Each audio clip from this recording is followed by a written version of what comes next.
তো আমি খুব খুশি। আমি কাল পুজো দিতে পারবো। এতদিন আমার বাড়িতে একটু সমস্যা ছিল, গঙ্গা স্নান করা হয়নি, আমার দাদু মারা গিয়েছিল।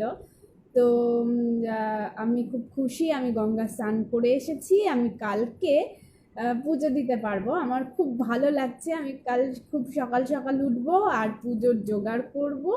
আর আমি খুব খুশি যে আমি কাল পুজো দিতে পারবো অ্যাট লাস্ট। আমি শেষ সোমবারটা মানে কালকে করবোই, আমার ইচ্ছা ছিল শেষ সোমবারটা করার, তো আমি সেটা করতে পারবো, আমি খুব খুশি তার জন্য। তোমরা সবাই পুজো করছো তো?